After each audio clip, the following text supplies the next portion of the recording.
چھوٹی مصیبت نے بڑی مصیبت سے بچا لیا۔ ایک مرتبہ حضرت سیدنا لقمان حکیم رحمۃ اللہ علیہ نے اپنے بیٹے کو نصیحت کرتے ہوئے فرمایا، پیارے بیٹے، جب بھی تجھے کوئی مصیبت پہنچے تو اسے اپنے حق میں بہتر جان اور یہ بات دل میں بٹھا لے کہ میرے لیے اسی میں بھلائی ہے۔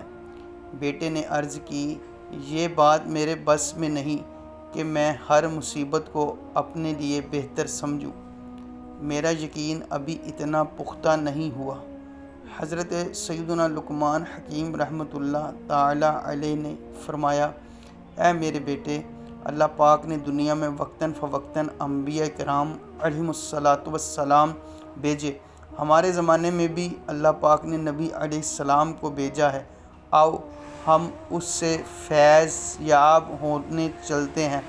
ان کی باتیں سن کر تیرے یقین کو تقویت یعنی مضبوطی حاصل ہوگی۔ چنانچہ سامان سفر لیا اور خچروں پر سوار ہو کر دونوں روانہ ہو گئے۔ دوران سفر ایک ویران جنگل میں دوپہر ہو گئی۔ شدید گرمی تھی اور لو بھی چل رہی تھی۔ ایسے میں پانی اور کھانا وغیرہ بھی ختم ہو چکا تھا۔ خچر بھی تھک اور پیاس کی شدت سے ہانپنے لگے۔ حضرت سیدنا لقمان علیہ رحمۃ المنان اور آپ کا بیٹا خچروں سے اتر کر پیدل ہی چل پڑے۔ بہت دور ایک سایہ اور دھواں سا نظر آیا۔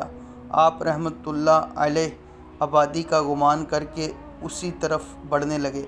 راستے میں آپ رحمۃ اللہ علیہ کے بیٹے کو ٹھوکر لگی اور پاؤں میں ایک ہڈی اس طرح گھسی کہ تلوے سے پار ہو کر ظاہر قدم تک نکل آئی اور وہ درد کی شدت سے بے ہوش ہو کر زمین پر گر پڑا۔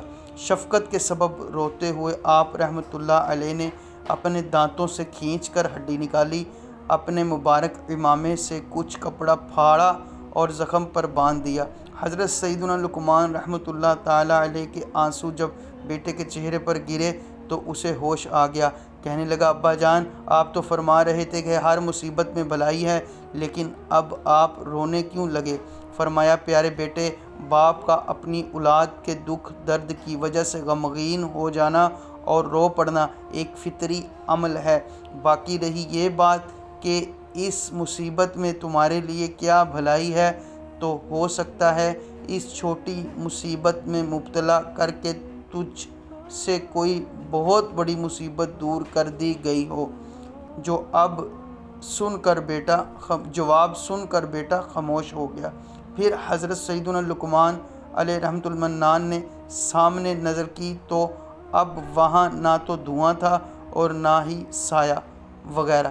چت کبڑے گھوڑے یعنی سفید اور سیاہ رنگ کے گھوڑے پر سوار ایک شخص بڑی تیزی سے بڑھا چلا آ رہا ہے، اور وہ سوار قریب آ کر اچانک نظروں سے اوجھل ہو گیا اور آواز آنے لگی، میرے رب عز و جل نے مجھے حکم فرمایا میں فلاں شہر اور اس کے باشندوں کو زمین میں دھسا دوں۔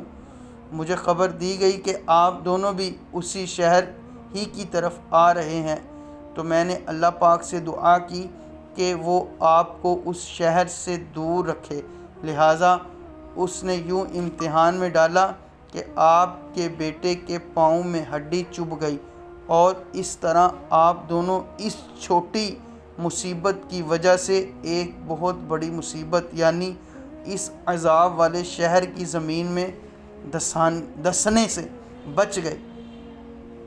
پھر حضرت سیدنا جبرائیل علیہ السلام نے اپنا مبارک ہاتھ اس بیٹے کے زخمی پاؤں پر پھیرا تو زخم فوراً ٹھیک ہو گیا۔